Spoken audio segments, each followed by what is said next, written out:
Fidel Castro teve uma trajetória que marcou a segunda metade do século XX. Quase 3/4 da população cubana só conheceram um governante na vida. Fidel Castro Ruz nasceu em 1926. Aos 13 anos, já demonstrava disposição rebelde. Liderou uma greve de lavradores no canavial do pai, um latifundiário. Dizia-se chocado com o contraste entre a vida confortável que tinha e a miséria da população. Formou-se em Direito na Universidade de Havana e se lançou candidato a deputado nas eleições de 1952. O partido dele liderava as pesquisas, mas a votação foi cancelada quando o general Fulgêncio Batista deu um golpe militar e assumiu o poder. Fidel Castro passou a defender a luta armada. Em 26 de junho de 53, ele e o irmão Raul comandaram um ataque ao quartel de Moncada. 8 revoltosos morreram no combate. 80 foram executados pelo exército. Os 2 irmãos foram presos. No julgamento, Fidel fez o primeiro grande discurso, chamado A História Me Absolverá. Ironicamente, era uma defesa da liberdade de expressão contra um regime opressor. 2 anos depois, Fidel e Raul foram anistiados.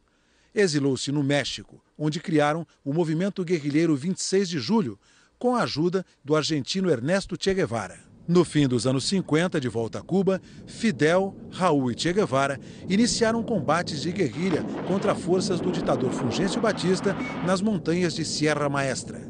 Em dezembro de 58, o general-presidente fugiu. Em fevereiro de 59, Castro prestava juramento como primeiro-ministro e formava o primeiro governo marxista do Ocidente. Fidel Castro chegou ao poder derrubando um ditador, mas logo instalou um regime que também ficou marcado pela repressão. Durante a ditadura de Fulgêncio Batista, 20 mil pessoas foram executadas em Cuba. Ao assumir o poder, Fidel fez o mesmo. Fidel Castro tinha prometido eleições livres. No poder, mudou o discurso e assumiu o perfil de ditador. Argumentou que a União Nacional seria comprometida pela disputa entre partidos rivais e passou a mandar prender os opositores. Muitos acabaram mortos no paredão ou paredón. Segundo o historiador americano Thomas Skidmore, foram 550 execuções nos primeiros 6 meses do regime. O britânico Hugh Thomas estima que em 1970 o número chegava a 5 mil. A Fundação Cubano-Americana, um grupo de exilados cubanos nos Estados Unidos, afirma que mais de 12 mil cubanos foram executados desde a Revolução de 1959. Em 2001, o governo cubano anunciou uma moratória das execuções, mas 3 cubanos que sequestraram uma barca 2 anos depois acabaram fuzilados. Sindicatos perderam o direito de realizar greves, jornais independentes foram fechados e instituições religiosas perseguidas. Cubanos contrários ao comunismo passaram a fugir para os Estados Unidos. Só nos 3 primeiros anos da Revolução, 250 mil pessoas deixaram o país. A pequena ilha fica a apenas 140 quilômetros do estado americano da Flórida.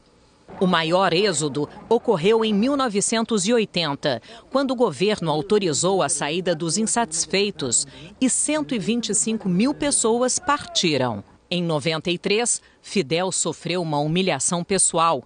A filha dele pediu asilo político aos Estados Unidos.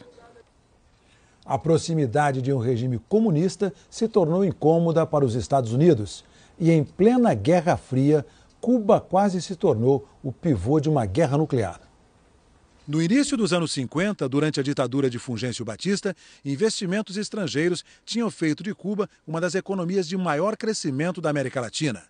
A presença de empresas americanas havia se fortalecido. O país era o primeiro da América Latina e o 5º no mundo em número de aparelhos de TV por habitante, por exemplo. O governo revolucionário desapropriou terras para a reforma agrária. As propriedades rurais não poderiam ter área maior do que 4 mil metros quadrados, nem pertencer a estrangeiros. Aluguéis tiveram preços cortados pela metade. Empresas de capital estrangeiro foram nacionalizadas. Boates e cassinos que atraíam turistas acabaram fechados. E a ditadura comunista virou fonte de preocupação para os Estados Unidos. Documentos do governo americano revelam que operações para derrubar o regime comunista começaram a ser planejadas já em 1959. O Serviço de Segurança de Fidel Castro não apresenta provas, mas afirma que a agência de espionagem americana tentou matar Fidel Castro mais de 600 vezes, até com charutos que explodiriam. Uma comissão do Senado americano revelou um plano que incluía a participação da máfia interessada em reabrir os cassinos. Enquanto Fidel Castro governava Cuba com mão de ferro, 10 presidentes passaram pela Casa Branca. O primeiro deles, Dwight Eisenhower, impôs as primeiras sanções econômicas em resposta ao confisco de terras e à nacionalização de empresas americanas. E a ilha de Cuba se transformou em palco da Guerra Fria. A União Soviética e países comunistas do leste europeu passaram a comprar o açúcar cubano, boicotado pelos Estados Unidos. Durante o governo de John Kennedy, 2 episódios quase transformaram a ilha no centro de uma guerra nuclear. Em abril de 1961, mercenários e exilados cubanos tentaram invadir a ilha na Baía dos Porcos com o apoio militar dos Estados Unidos. Financiada pelo Serviço Secreto americano, a tentativa fracassada aproximou o ditador Fidel Castro ainda mais da União Soviética. No ano seguinte, sob o argumento de proteger Cuba, a União Soviética enviou mísseis nucleares que seriam instalados na ilha. Kennedy cercou Cuba com a Marinha Americana e o mundo esteve à beira de uma guerra entre as duas superpotências. No fim, o premier soviético Nikita Khrushchev mandou retirar os mísseis depois de receber de Kennedy a promessa de não invadir Cuba. Meses depois, mísseis americanos eram retirados de bases militares na Turquia, perto da União Soviética. Depois da Revolução, Cuba passou por transformações sociais e graves crises econômicas. No governo, Fidel reprimiu impiedosamente a oposição ao regime. Mesmo assim, o carisma e os programas sociais o tornaram um governante popular em Cuba, com grandes avanços na saúde e na educação. Antes da Revolução, 23,6% da população não sabiam ler e escrever. Nas áreas rurais, a situação era pior. 61% das crianças não frequentavam escolas. Fidel convocou estudantes das cidades a irem para o campo ensinar e erradicou o analfabetismo. A maioria dos 6 mil médicos de Cuba trabalhava na capital, Havana, em clínicas particulares. Fidel ordenou que fossem espalhados pelo país, mas metade preferiu fugir. E para substituí-los, Fidel criou 3 novas escolas de medicina. Com mais acesso à saúde pública, o índice de mortalidade infantil se tornou mais baixo entre os países em desenvolvimento. Mas a economia estagnou. O país não produzia e os cubanos sobreviviam com o mínimo. A ajuda soviética aliviava o bloqueio econômico imposto pelos Estados Unidos. Mas essa dependência teve um preço.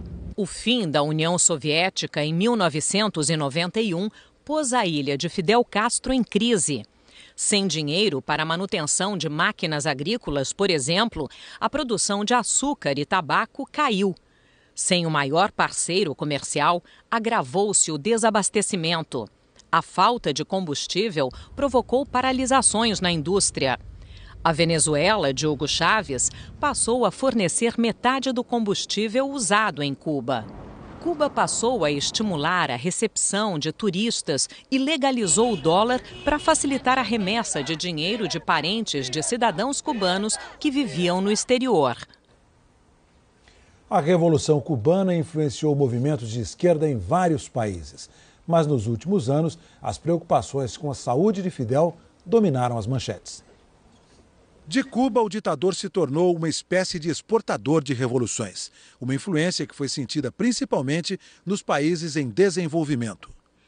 Cuba treinou guerrilheiros do Brasil nos anos de 1960 e 1970. Com o apoio soviético, soldados cubanos lutaram ao lado da facção marxista na Guerra Civil de Angola. A visita ao Chile de Salvador Allende em 1971 alarmou os militares, preocupados com a influência comunista de Fidel. 2 anos depois, Allende foi deposto por um golpe militar que levou Augusto Pinochet ao poder. Cuba também ajudou o movimento sandinista a derrubar a ditadura de Anastácio Somoza na Nicarágua em 1979. Na América Latina de hoje, os principais seguidores de Fidel são o venezuelano Nicolás Maduro e o boliviano Evo Morales. Fidel se tornou também conhecido pelo prazer que tinha de falar em público. Em 1960, fez o discurso mais longo da história da Assembleia Geral da ONU, 4 horas e meia. Cuba deve constituir para o mundo em este momento uma preocupação. Em 2001, depois de 7 horas de discurso, passou mal. Mas no mesmo dia, voltou à televisão para completar a fala. Estou bem. Não se preocupe. As preocupações com a saúde de Fidel passaram a se agravar em 1998, quando surgiram boatos, logo desmentidos pelos médicos, de que ele teria problemas no cérebro. Em outubro de 2004, tropeçou e caiu após um discurso. Fraturou o joelho e o braço direitos. 2 meses depois, voltava a andar. Em 2005, agentes da CIA afirmaram que Fidel Castro sofria de mal de Parkinson. Ele negou. Em julho de 2006, uma infecção intestinal fez com que Fidel fosse hospitalizado e submetido a uma cirurgia. Passou em 2008 o comando do país ao irmão Raul, que começou uma série de reformas econômicas. Desde então, apareceu poucas vezes na TV cubana, geralmente no hospital, quando recebia visitas de líderes estrangeiros. Mesmo depois da reaproximação com o inimigo de sempre, seguiu criticando os Estados Unidos. Em abril, no Congresso do Partido Comunista, com a voz frágil, disse que a hora dele estava próxima. A todos nos chegará nosso turno, pero quedarán las ideas de los comunistas cubanos. A última aparição foi numa homenagem pelo aniversário de 90 anos, em agosto passado.